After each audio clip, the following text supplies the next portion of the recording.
is Professor Sadiq Rangwala. He will be talking about a journey into study of interactions.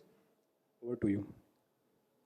Okay, so this is actually a very nice occasion because you rarely get to do these kind of talks at the institute. You go all over the world and you give talks, but it is a nice opportunity to actually communicate. Now, obviously at RRI we have a wide audience, so the way I'm going to do it is I'm going to only show a very small fraction of the work because I'm going to keep to one theme and then I'm going to show you how that theme leads on to what is happening currently in the lab. Okay, so this is how it goes. So let me try and first tell you why we are doing what we are doing. So I joined Raman Institute in 2004. Okay, and when I landed in India, I was doing postdocs at some really very enabled places, and it was quite an experience. I was working in cold degenerate gases first, and then I was working in cold molecules and so on and so forth. It was quite a journey. You were super enabled to do experimental science. Now that is not the kind of environment we normally find ourselves in, and particularly when you want to do technically very challenging problems, it becomes a very big challenge. So when I landed at RRI, the Indian landscape was that the cold dilute gas physics was not encouraging, in the sense of there were attempts to move in this direction, and there were initial successes, but things had not moved like they should have, or what people who pushed those activities had imagined it to be at.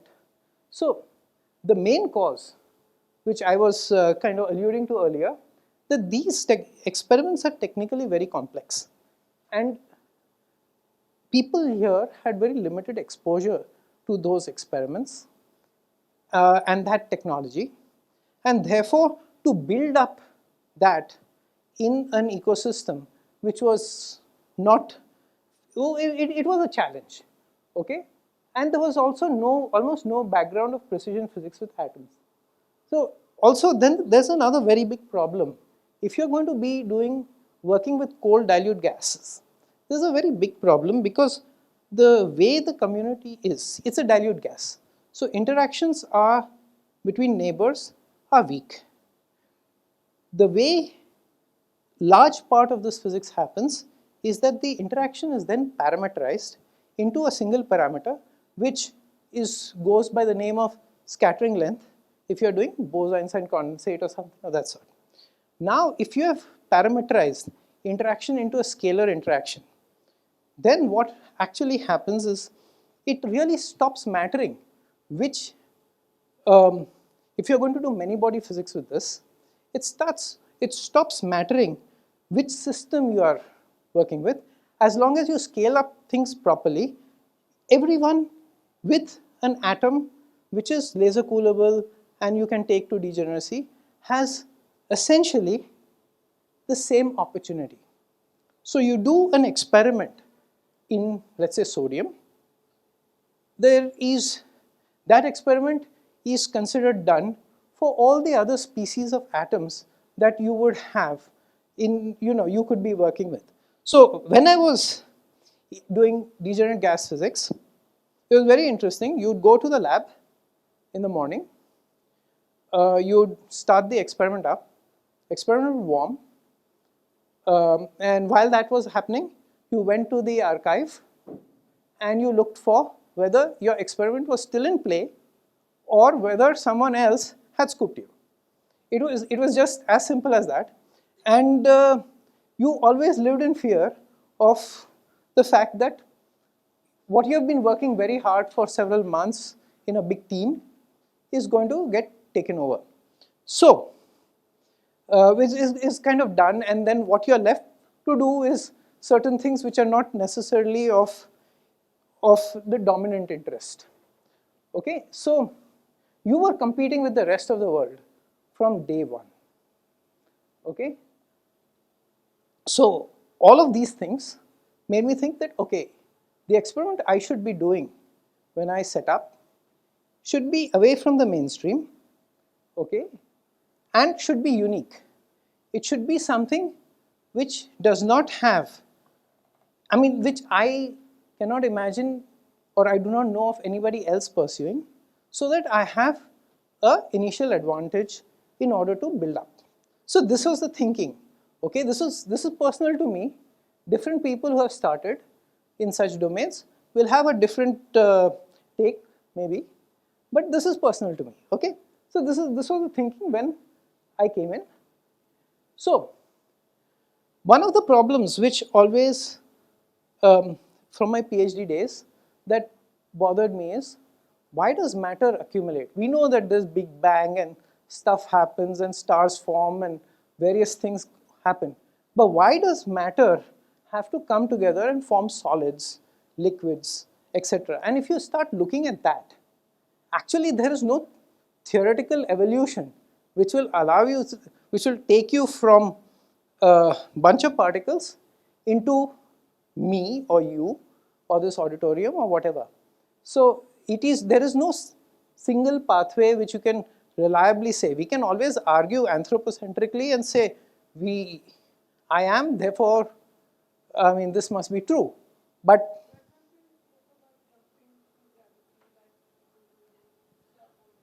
but we are talking about electromagnetism as opposed to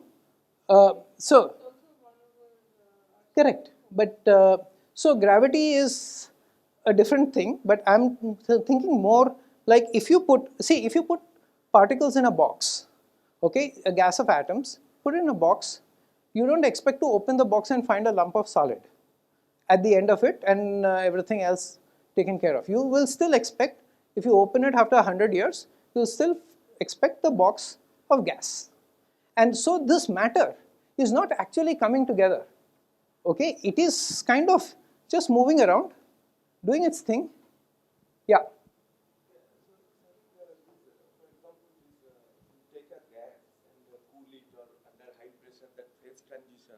That is like, that interaction is condensation is same. Yeah, but it is so complex. See, those things are complex. The question is it obvious to you that this is going to happen? And let's just say you do nothing to it or something very small. The question is, why should things come together? It's a way of posing the problem. And by the way, there are very serious people who have looked at these kind of things, like Freeman Dyson, Edward Leib and Elliott Leib and all these guys.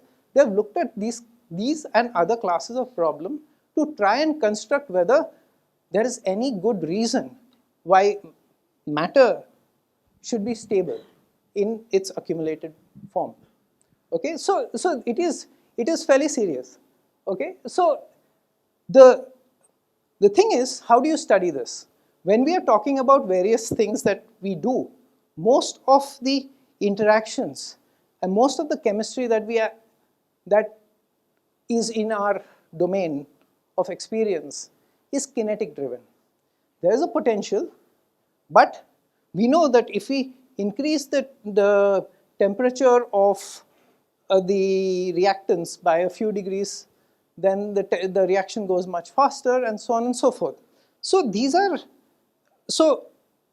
when cold atoms came into being, it offered an opportunity, and that opportunity was that the motion gets frozen out.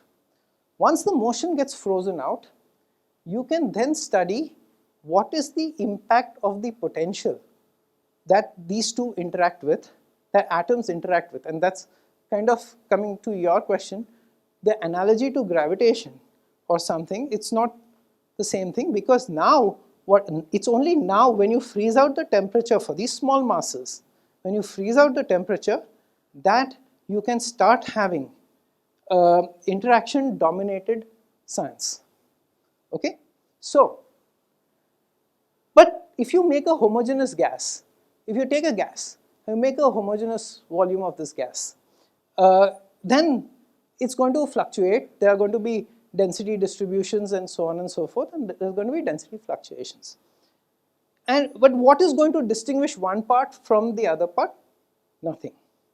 So what we wanted to do is to try and figure out to localize the interactions.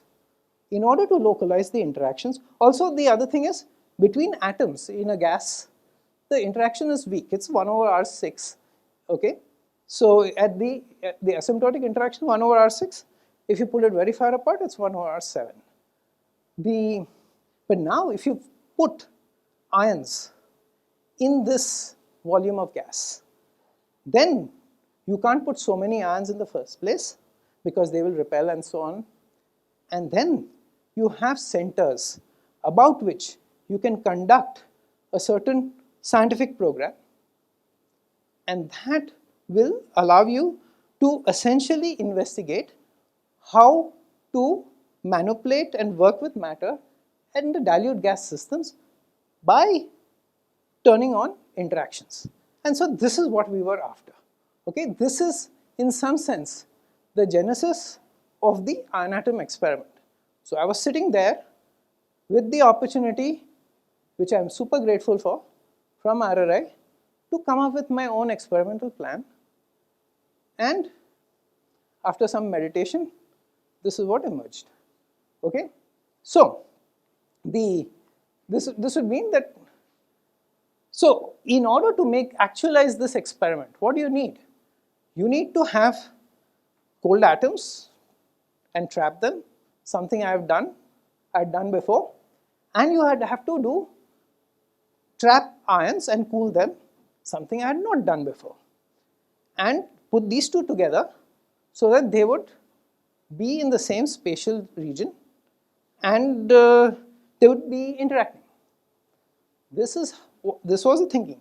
There was no such experiment anywhere in the world. Okay, so it was very unclear whether it would succeed, it would not, whether such an experiment could be made and whether it would work. So this was the paradigm, and this is where we started off. So now just to put, yeah.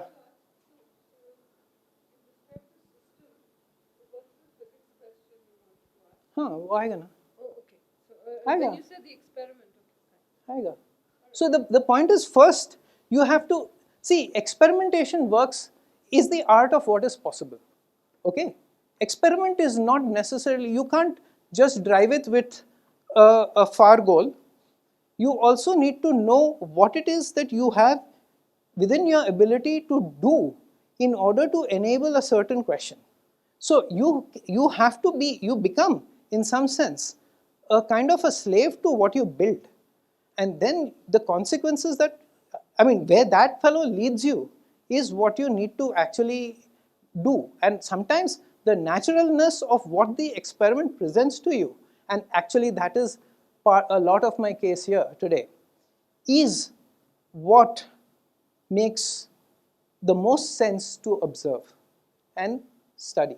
Okay, so this is your interaction. So if you have an atom and an ion, okay, you have a molecular potential like this with an asymptote of the form of 1 by alpha R4, okay, and if there was no kinetic energy in the problem and you were in the quote-unquote S-wave regime, then you would have just this particular potential, and the ion and atom could fall into each other.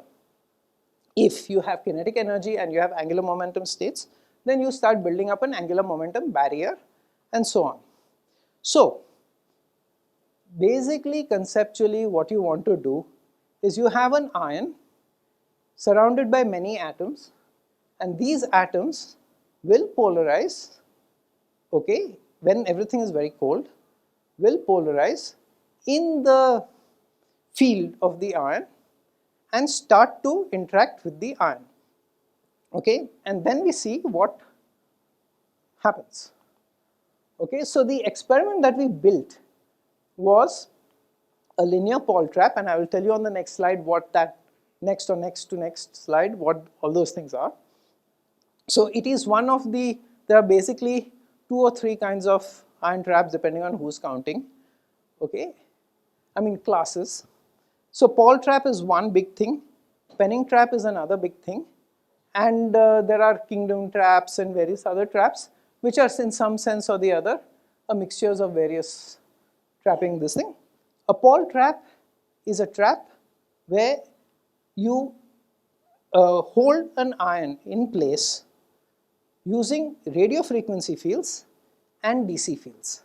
A penning trap, on the other hand, is a trap where you use DC electric fields and a DC magnetic field.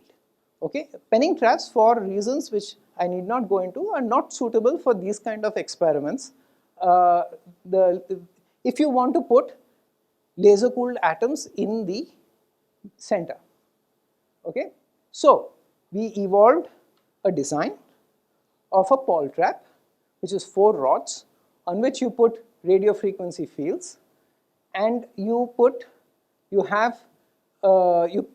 rods have very big gaps, so you can put light, laser cooling light, and you can put gradient magnetic fields in this entire system, and you could then do laser cooling of atoms, and you could simultaneously trap ions in a way that both would interact.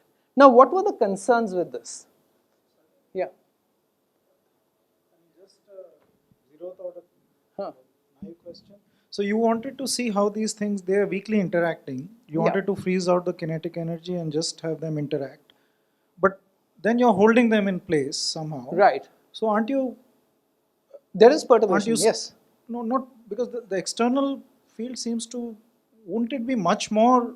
No, it depends on what you do. So in this stuff, the strongest interaction is actually the interaction which produces the largest acceleration is the laser cooling. Okay, that produces accelerations which are like 10 to the 3, 10 to the 4 times g or something of that sort. So there is a fantastic amount of to make cold atoms. There is a significant amount of force in some sense which which these atoms will feel. The ions, so the difference, I'll tell you what the difference is and where the real problem lay with trying to put this stuff together. So the question is whether these external forces washes out these effects of V, and why does it not? That's all. Yeah, so let me go forward and then I will take it up at a suitable time. Is that okay? That's fine. All right. The other question is that C which you have, is there an H bar anywhere, or this is just classical polarization in the previous time? Oh, no, that is C4. That's a polarizability. That's the polarizability. You put something neutral in an electric field. Okay, the positive charge and the negative charge centers, they separate. Okay, there's no H bar in it. But various parameters, you have R star, etc., and some H bars. So that is because you are talking about the molecular potential here. Okay, and so you are talking about the molecular potential here, and that of course will have H bar because it is, you are talking about the ion atom molecule. Okay, the molecular ion. So that is why you get the H bars and stuff. So this range is of the order of a few nanometers. Okay, that range is of the range between the distance between these rods is of the order of 1 centimeter. Okay, so that is what we are talking about. Okay, so just to put things on scale. So we did this experiment, and our first publication we put out in 2010. It finally got published in 2012. Okay, we faced a tremendous amount of pushback on these things because people did not buy into what we were doing. I mean, and so on. So it was a fair amount of struggle to, yeah. Yes. Yeah. No, the DC is on the blue things which are end cap. Just 1 second. So here is how a Paul trap goes. Okay, so if you take a cut section which has the 4 rods at the sides, so here is the instantaneous potential on one of the rods. This is the diagonally opposite rod, and here are the other 2 rods. You create a saddle. Okay, and then the trick of trapping this ion is essentially to rotate the saddle just right so that the iron does not fall out through the leggy part of the saddle and it stays on the back of the saddle. So this is the way it happens, and so this is what we have, and okay, and the magneto-optical trap. The magneto-optical trap is essentially a bunch of cold atoms at the center, which are trapped with laser beams in 3 directions along the 3 axes in both directions with a gradient magnetic field, and it has to be centered properly so that the center of the cold atoms and the center of the ion trap coincide. Yes. So the thing is that, okay, an ion trap is basically, it's a forced oscillation. A forced oscillation problem is something which is you can study using Matthew equations.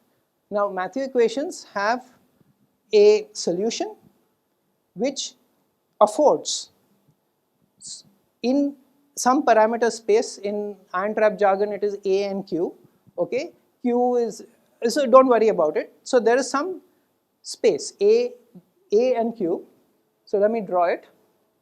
Okay, it's just some reduced, some dimensionally reduced thing to make stuff easier. Now, so the Q can go all the way to infinity and A can go all the way to infinity, okay. You have very limited islands in AQ space in a 3-dimensional way, okay, where you will find stable trapping of the ion. In most of the plane, in most of the AQ plane, your ion, you will not be able to trap the ion. And A and Q depend on the voltage and the frequency you are applying, okay. So that is basically the thing. So it is something, it's fairly tricky.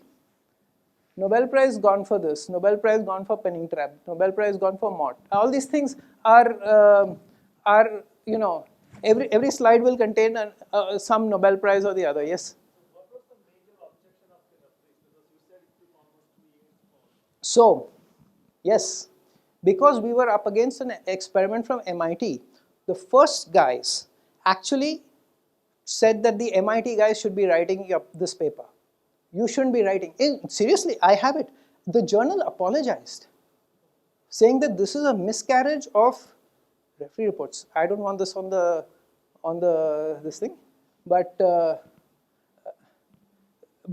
yeah, and then so it went through a bunch of, it changed hands, and we lost a significant amount of priority because this was one of the first experiments. The MIT experiment was the first. It came out in 2009.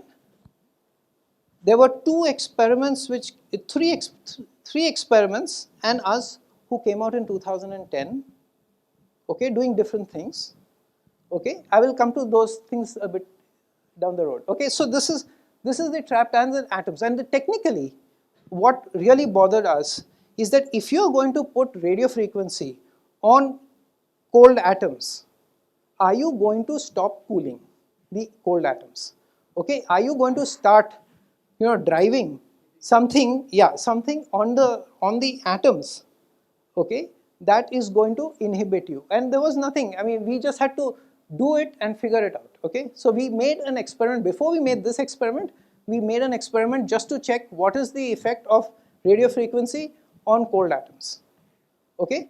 So that, because you know, in evaporative cooling of atoms, to, if you want to go to bosons and condensate, you can actually evaporate with those frequencies. So the point is, so there is stuff which is happening to the atoms at those frequencies. So we have to be careful. All right. So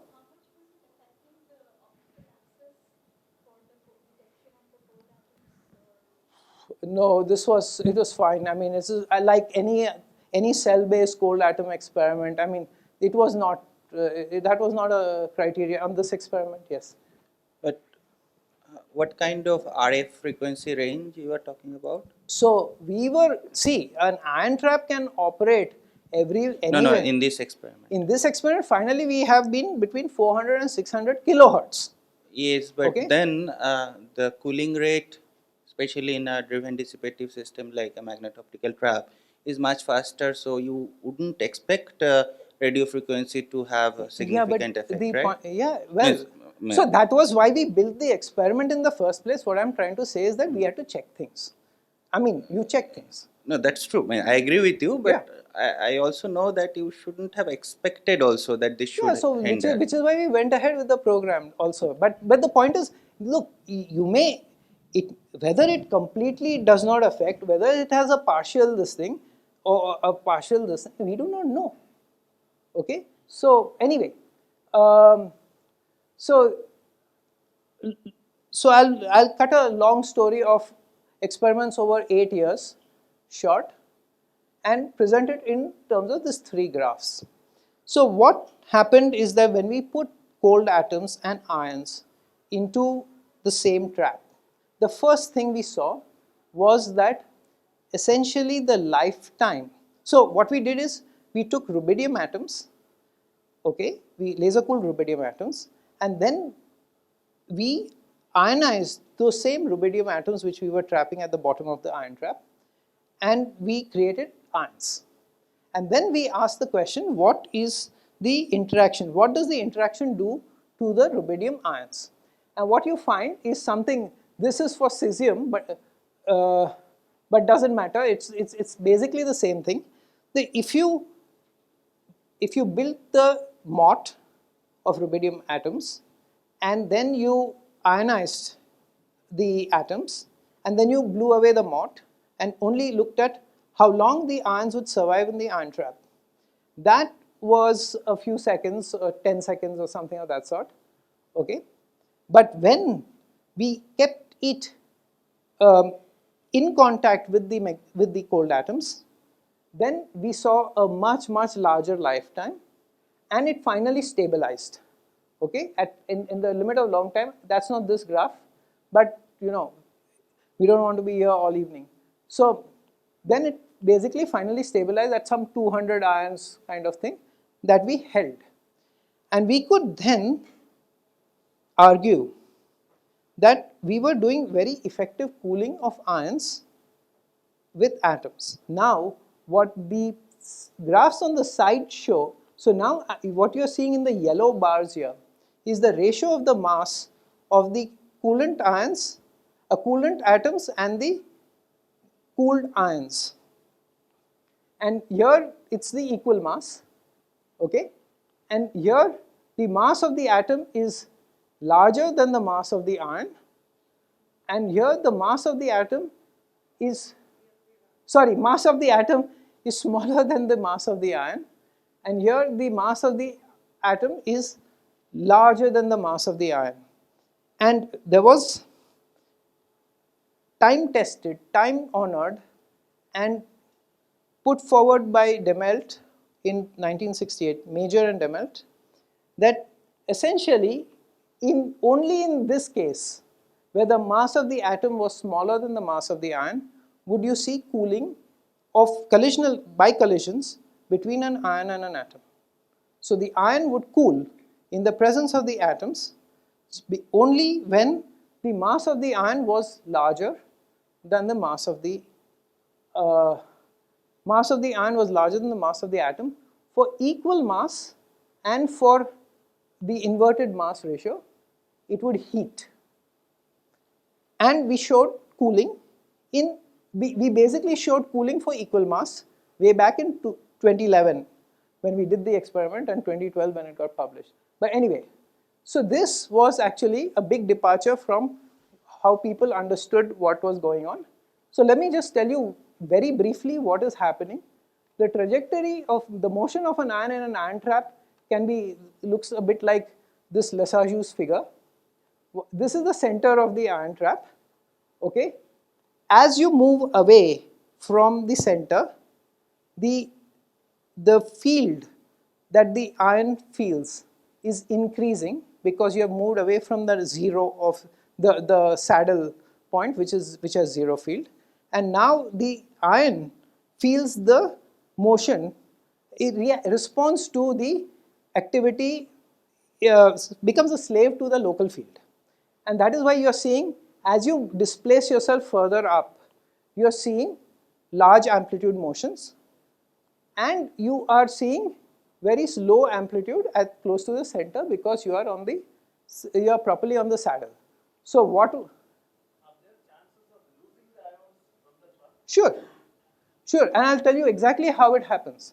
I'll tell you exactly how it happens. So, what had so far been done and tested, and innumerable experiments had been done to confirm the mass ratio hypothesis that existed, is that the ion trap would be embedded in a cloud of atoms, and you would be interacting because people were not doing laser cooling of atoms and so on and so forth and interacting it.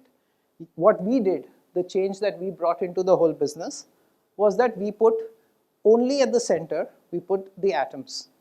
Okay? Everywhere else, you did not have the atoms present. And so, in this case, collisions are preferably happening at the classical turning points of the Lissajous figures, whereas in this case, it's only happening at the center. And that is a very big difference. And I won't go over this, I will just come back to, so the work for Major and Demelt from 68 basically predicted the mass ratio that equal masses, and when the mass of the atom was heavier than the ion would be lost or would heat up very fast, and for the atom which is lighter than the ion, it would cool, okay, the ion. In our case, we said irrespective of mass ratios, you are always going to see cooling, and there are different rates. Now let me come back to the question you posed. So how can you lose an atom, an ion to the atom? I'll give you a very intuitive picture. So what happens is, this is a dynamic trap. So you're on a saddle, okay? Now if you just think about collisions or billiard ball collisions, if you have a very tiny mass, or if you have a bowling ball and a billiard ball, and you are going to slide the bowling ball and hit the billiard ball, then the momentum of the bowling ball is not going to change much. Okay, the direction and the magnitude retains. There will be some transfer of energy to the billiard ball, but it's not going to be significant. However, if you now do the other experiment where you take the bowling ball and you hit it with the billiard ball will of course deflect by a large amount, both in direction, and it can even change its magnitude. It depends on what the collision is. So what happens when you are in dynamic trapping? You have a saddle. So you are trapping in this direction and you are escaping in this direction. When you have a direction changing collision, even if you have lost kinetic energy in the collision, but if you have a direction changing collision, then you can easily go from the trapping direction to the escape direction. So you can just escape. Okay?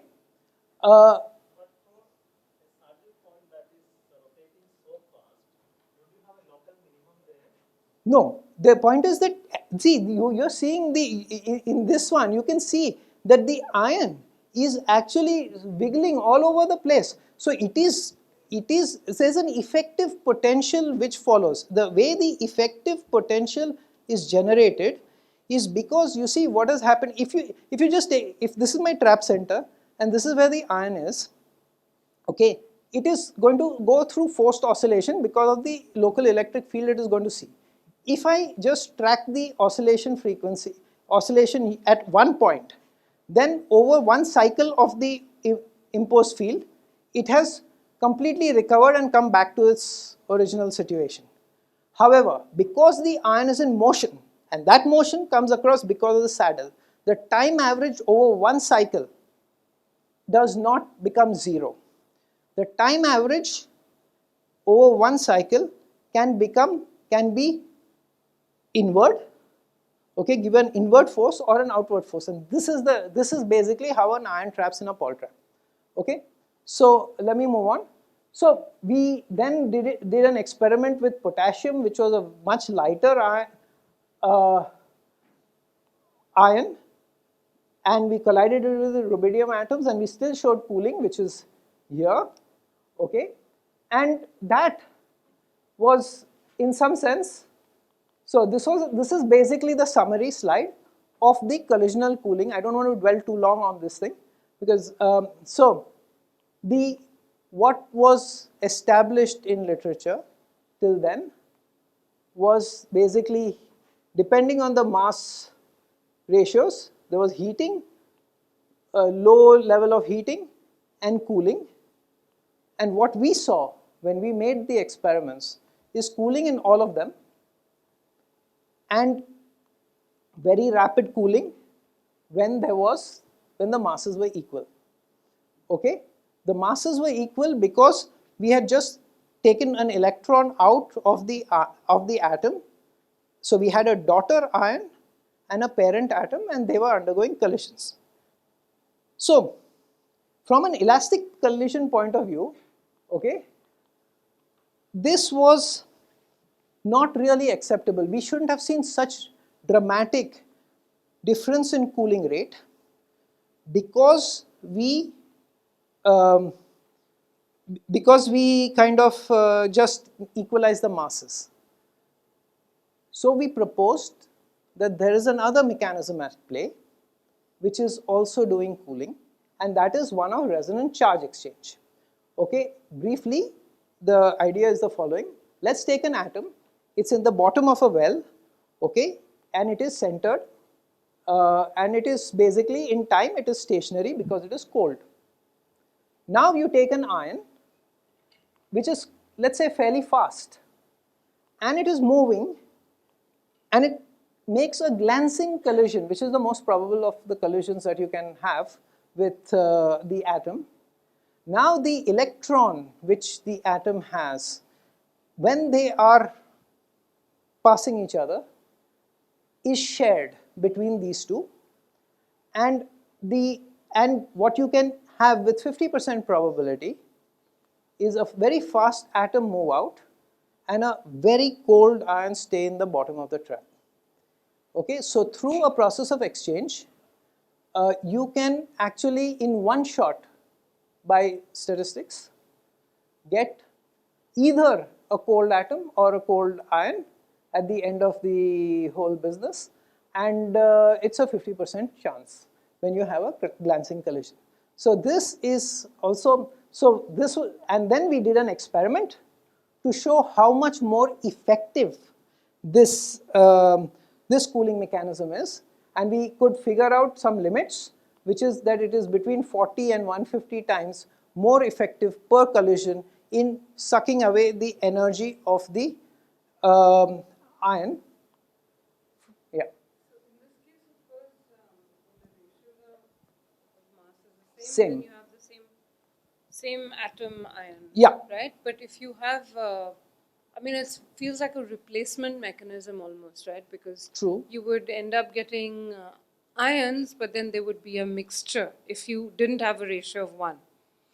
I mean, you have a different kind of ion, a different kind of atom. Yeah. And if you had that kind of interaction, then you're exchanging the atom for its ion and No, the ion because- for its atom. So this is resonant charge exchange because the ion has acceptor levels for this electron. No, that's just fine, one yeah. second.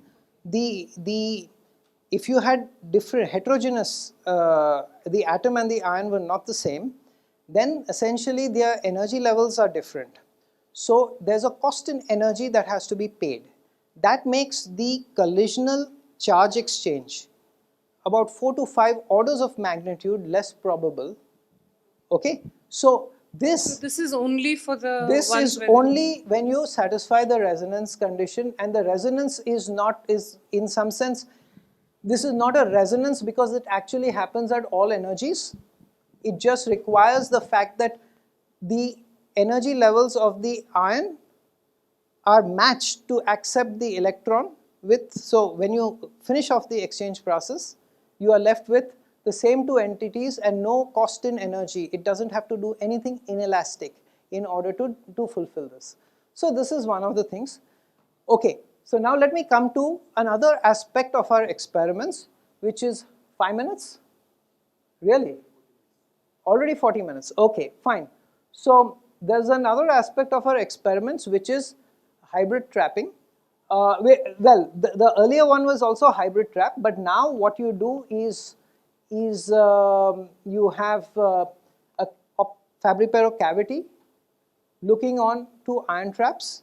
So here in this experiment, you can trap any combination of atom ion molecules and you can interrogate it with light. Okay, so you can use quantum optics, the power of quantum optics, in order to do detection of atoms or whatever else. Okay, why did we build this experiment? Because we wanted to actually explore. So I'm going to skip over this. Anybody who wants to know more can come and talk to any of us. I want to show you one experiment where the synthesis of this ion and atom thing together. So what we tried to do is we tried to synthesize a molecule between an ion and an atom. Okay?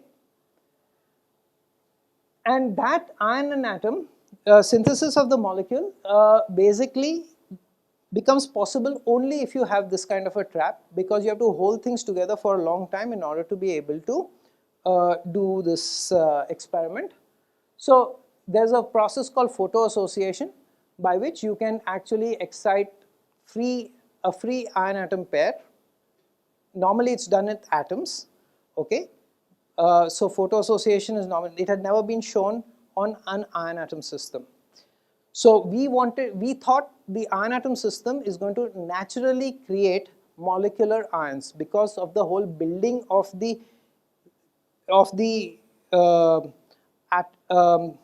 whole building of the cold ensemble. Okay, will provoke the formation of molecular ions without having to do much. Okay, and so we did, but when we tested for this, we could never detect a molecular ion, and we struggled for a couple of years to figure out why we could not detect a molecular ion. We blew a lot of time on this. Then we said, okay, this is not working. So let's do so what we did is, okay, so the basic idea why we wanted to do this experiment is that, let's say you have an ion and you have an atom and you have some light incident on it and you make a molecular ion out of it. Okay, now this happens when the ion atom potential is a certain way.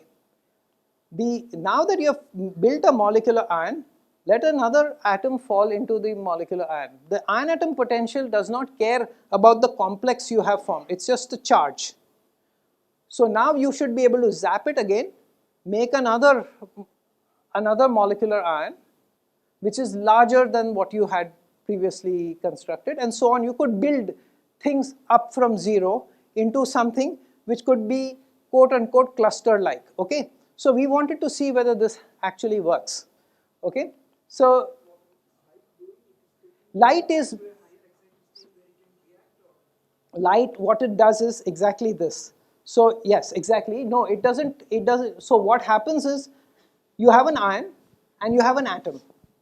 Okay, now the light will excite to the excited state of the ion atom potential. Now this fellow is, if it's the bound state, it will now drop down. It can either drop down into a free atom free ion, or it can drop down into a bound ion atom pair.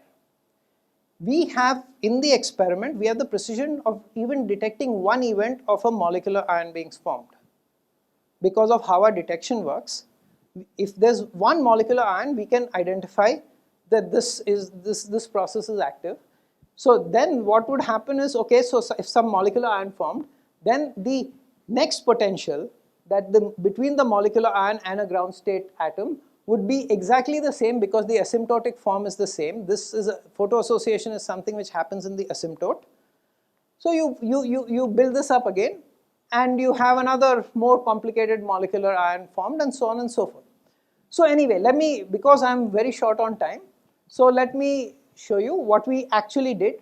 So in order to, because we could not see these molecular ions, even the diatomic ones, we did a 4-photon experiment where we actually photo-associated the atom to make a molecule, and then we did a 2-photon creation of a molecular ion. Okay, so we did a 2-photon creation of a molecular ion, and we detected these molecular ions. And we found, so here you can see that we can, because the atomic ions and molecular ions come separated in time at a detector, we can always detect them with very high confidence. What we found is that when we could hold the molecular ions in the trap for huge amounts of time without any problem if we turned off all the magneto-optical trap lights. The moment we turned on the lights which were cooling the atom, we were losing the molecular ions. And there was a series of things, but the basic explanation is contained in this particular graph. So essentially the molecular ion can be formed in multiple states, but because in our case, it's a single electron system, so the non-bonding state and the bonding state have the same spin.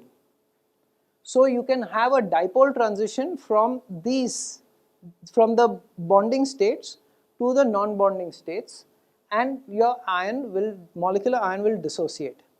The reason this process does not happen during the photo-association of atomic with two atoms is because we have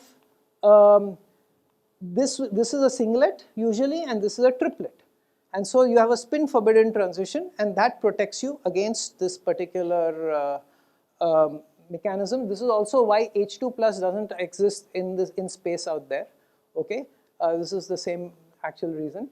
So I'm going to skip over the atom cavity collective strong coupling stuff just to say that this is the technique we have been working on to do non-destructive detection of whatever we have in our trap and even interactions of stuff in the trap. Okay, so but why did we bother with cavities? Why already our trap was quite complicated? Why did we put a cavity? The idea of the cavity experiments is to do dipole-dipole interactions in molecules. Okay, and that is the reason we are also developing non-destructive detection methods. So what you need is polar molecules. You need to create polar molecules by the synthesis as I showed earlier or any other way. And then we want to see how those polar molecules interact with atoms first and then molecules, so that we can study what is interaction like between an atom and a molecule or two different molecules and so on and so forth. This would happen in an ensemble in our experiment, but so here is, okay, here is some, what do you call it, here is some new experiments which are EIT and vacuum Rabi splitting and so on, which I will pass over. The last few things, I want to just build a connection with the experiments we are building up now. So there was a paper in 2000 about the mobility of an ion through a gas of cold atoms.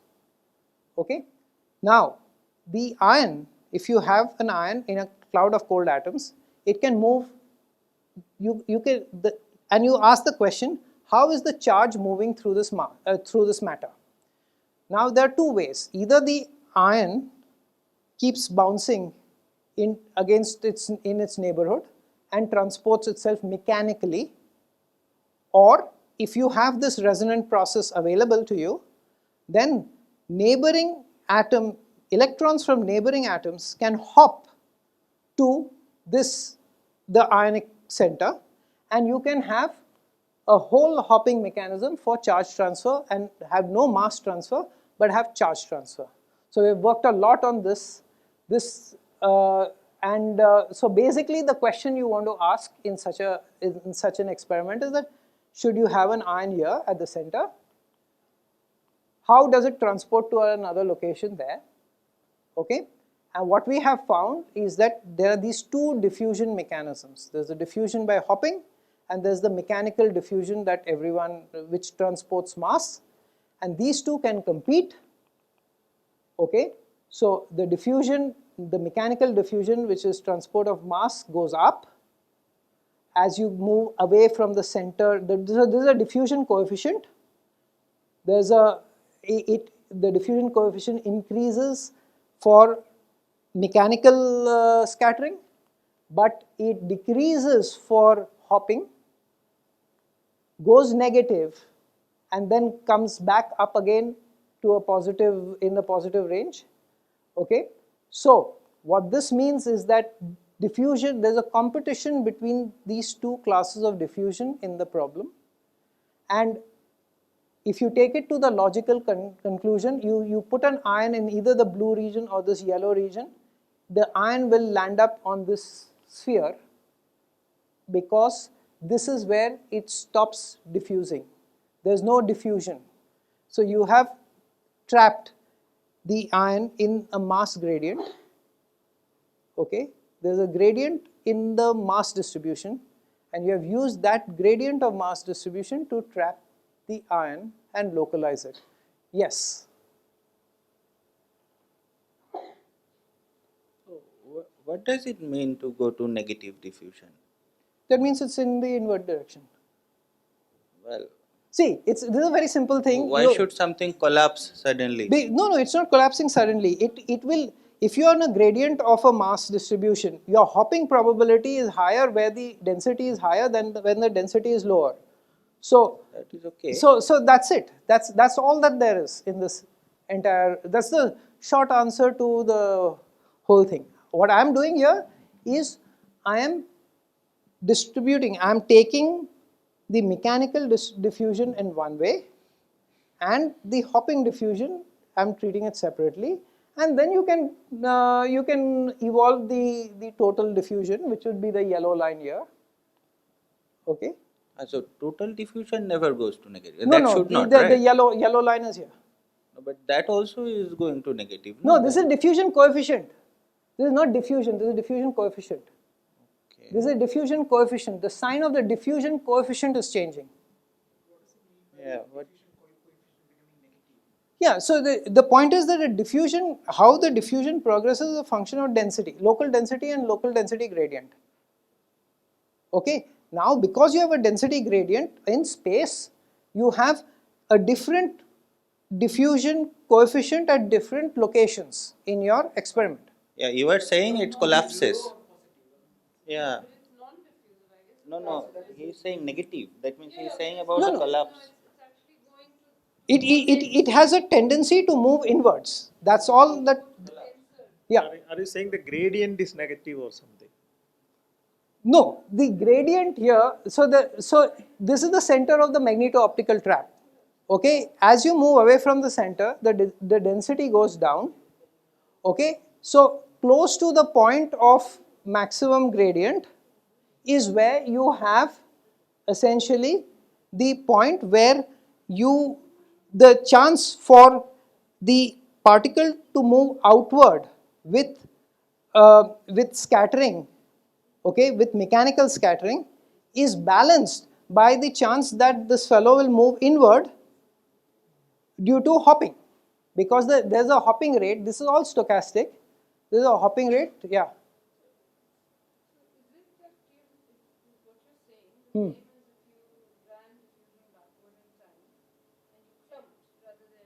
No, I'm not saying that. We are all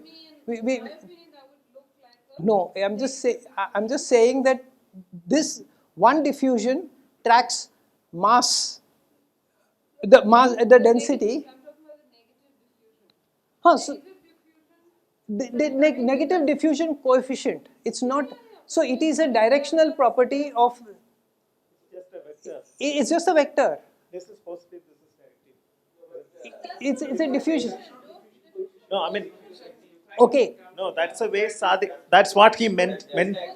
That's what he meant. No. This is the diffusion coefficient. We'll take it outside because I just have to wrap. Okay. So anyway, we have created this dilithium calcium experiment in order to do this experiment with lithium. That's downstairs. Okay. So this is the lithium mott. This is the trapped ions which have been extracted from the lithium mott onto the charge particle detector. This is stuff which Nishant has been working on a lot, and with Niranjan and Subodh. There's another experiment that we are doing. This is a full calcium experiment that we are working on, which is making an ion trap. This is which will essentially look at how a single ion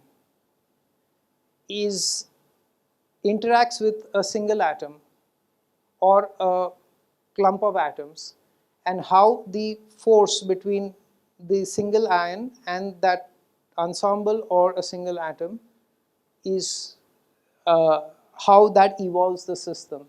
The ion will be cooled to the ground state of the trap, so we should be able to do diagnostics and figure out exactly what is the displacement and therefore the effect on the ion when you have an atom in its proximity. Yes. Yeah. One, yeah. And so I mean, so that's a bit. No. No, it's not. Okay.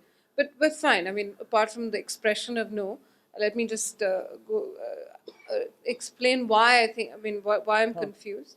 Because I thought that in all of these cases, you've still got you've got a dilute gas of these objects, right? So there is, what you're manipulating is something statistical rather than No. So single processes, single atom doing something, and the fact that you're isolating that single atom sounds almost counterintuitive in some sense, because you're this has been done placing in it 78 by Wineland and Demelt. Okay, but Okay, I'm can you just saying. explain it? I don't care who did it, but can you No, explain it? I'm just saying that. So the explanation is very simple. You take an oven, you take hot atoms from an oven, and you blow it into the region where you can trap things here. Okay, so this would be the oven. Okay, you push a beam of this thing. You do a 2-photon ionization of the atom. Okay, to create an ion while the trap is on. That will trap with some probability 0, 1, 2, 3, this thing. So you can. Yeah, but that is much smaller for these things. Delta X delta P is in the nanometer thingies and stuff like that. Okay, so delta X and all these things. What you have to do is when you have the field on, when you take the ion and when you ionize it, it should be at the bottom of the trap. That's all that is required. Then it's a statistical thing. You're just making an ion when it is at the bottom of the trap. That's, in fact, this shouldn't be a mystery. We could have done it like 10 years ago if we had a visible ion, which we didn't. Okay, we could have done it 10 years ago in the other traps also. If I can ionize 50 or 100 ions, all I have to do is dial down my ionization process to ionize one ion. No, there will then be, when this trap is in operation, there will then be a single ion out there, which then you laser cool. Okay, so you laser cool first by Doppler cooling, and then you can do extended form of either EIT cooling or sideband cooling. And you can, so if you have the effective trap that you have, you can think of it as a harmonic oscillator with several phonon modes. You are talking about occupying with certainty only the ground state of that effective trap. So you would want to, in our experiments, take a single calcium ion and put it in the ground state of the ion trap. Yes? Huh. This is a highly non-trivial and commendable job. Aiding, of course, he said it's easy, but no, it is very hard. Yes, so that's the point it is super hard. I wanted to make. It's a very commendable and very hard, super hard work. This is super hard. The one last thing I want to. Yeah, no. I added this comment. So the last thing I want to put is another new iron trap, which is basically scalable traps, iron traps for doing quantum information processing and clocks. So we are basically so one of the biggest problems with iron trap physics as a quantum technology is that you can only trap a few ions and then it becomes, all sorts of other effects start playing a role. So we have decided, we have an architecture, we have two architectures for scaling up so we don't pack hundreds of ions in these cases into a single trap, but we'll put a few ions in each trap and we will work with them simultaneously. So that is essentially the kind of thing, okay? So that is essentially the kind of thing that we have. There's another experiment with ultra cold molecules coupled to a cavity, which is also should take off soon. And here are the initial bunch of people who worked on the experiments. So for people here who don't know, I mean, Ravi, Arijit, then Singyan, Tridip, Jyoti, Rahul, Niranjan, this is Bhargav, this is Günter Wirth, who we collaborated with. Saurav was a postdoc, Bhargav was also a postdoc, and these are all the guys right now who are working.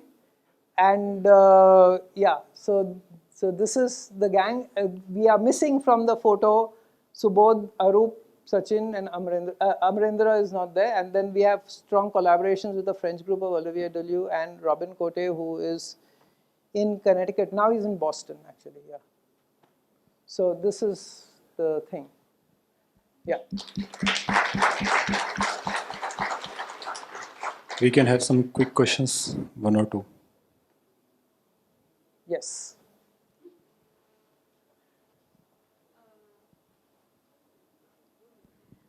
So I'm curious to know how cold you can cool the ions with sideband cooling or So you Doppler. can go to the ground state. So okay, so the record here is like if you just let go.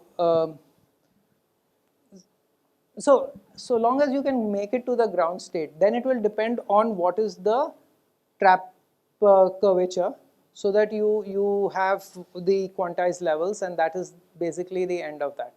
So I have not described to you what physics we are going to do with all these traps. That's a different story altogether. But I mean, we hope to be very future positive with all these experiments. So the thing is that, yeah, so you can definitely do a few 10 microkelvin, okay, which is enough. So one of, which would be like the thing, but the whole idea is to go to the ground state and then to have a diagnostic to know which phonon state you occupy. When you finish cooling, okay, it's a single ion. You got to figure out which phonon in this thing it is. So the trap that we have designed will have kind of the difference between neighboring energy levels will be of the order of a megahertz. It depends on the Q factors of the resonator and stuff like that, but it will be of the order of a megahertz. So essentially you can say KBT is equal to H cross omega at the level of megahertz. So that will give you the temperature you need to go down to. Below that, it doesn't make any sense because you're in the ground state or you are in a specific quantum state. One more question. For the quantum information with the array of ions, so since ions are very sensitive to ambient decoherence due to ambient stray electric fields, so how you're going to? No, actually, wait. Ions have the longest coherence time for doing quantum computing stuff with. The problem with ions is not coherences or decoherence. The problem with ions is scalability. Okay, that is what we have set out to do. The coherence time for doing the gates, etc., is very long. See, different systems have different sweet spots where you have to set your things up. For instance, in Rydberg's, it's got to be much faster, but then you can do gate operations in tens of nanoseconds. So even if your if your Rydberg atom is living for 100 microseconds, you're good. Okay. In ion traps, you can hold coherences for a very long time because you're putting it in a superposition state of the phonon and the internal state of the atom, and that does not couple to all this ambient noise. So you have to do the experiment very well so that your bath, which is your trap, is not shaking. Your lasers are noise free, and so on, because those guys will push will heat you up and make you lose coherence. But if you get your laser technology right and your electrical resonant box, which is going to make your ion trap, and you don't have, basically the ion trap should be stable, it should not move around in space. Now, everything is a modulation, everything will couple into give you a sideband. Everything will give you a sideband, and that sideband is going to kill you at some point. I have no idea. Ask Anand. So what is the limitation for the scalability you have? Who's asking? Me. Oh, you have monopolized the mic. Okay. So no, please, no problem. No. So see, right now we do not know. So the idea would be even if we get 2 ions in each trap, okay, and we start showing gate operations in each trap, and then these designs, okay, they allow different communication between different traps. Okay, then we could transfer info. And this is all, I'm just blowing smoke here. Okay, so I mean, we have to work out all these things. Okay, I mean, it's not something that's going to happen tomorrow or next year. Okay, there's a long series of steps which are required, and I mean, as Saptarishi rightly said, these are terrifically hard experiments. They are challenging. I will tell you one more thing, which I think students should know. When I got back to India, one of the scary things for me was that even in the West, a Bose condensate experiment, single species Bose condensate experiment, was taking 5 years to build even in the US and places like that. Okay, so it takes a long time. It's to get all the tech right. There are many moving parts in all of these things. These experiments require a certain level of focus and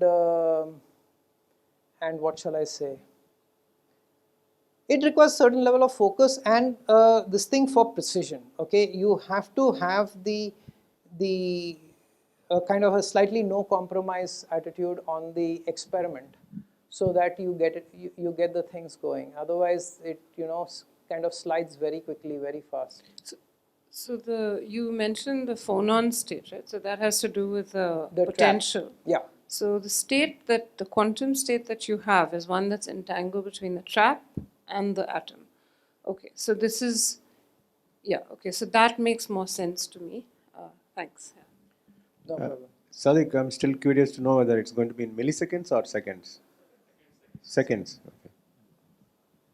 But yeah, I mean, what we get is not what Raina Blad gets, okay? I mean, please. So, I'm on tape. So, I do not know, okay? The honest answer is I do not know. We'll have to see. For all you know how it happens is if we are having a conversation here in this auditorium, it may be milliseconds or sub-milliseconds in the lab downstairs. I do not know what factors play in. Okay, we really will have to put in work and figure it out. But yes, ion traps have very long coherence times. Ion trap gating and stuff like that, people can manage. 3 or 4 years ago, the record was factorization of 15. Okay, they ran Shor's algorithm, and that was a Nature paper or something of that sort. So they ran a quantum computer with a few ions. They did a factorization of 15 into 3 and 5 prime factorization, and that was it. Technically,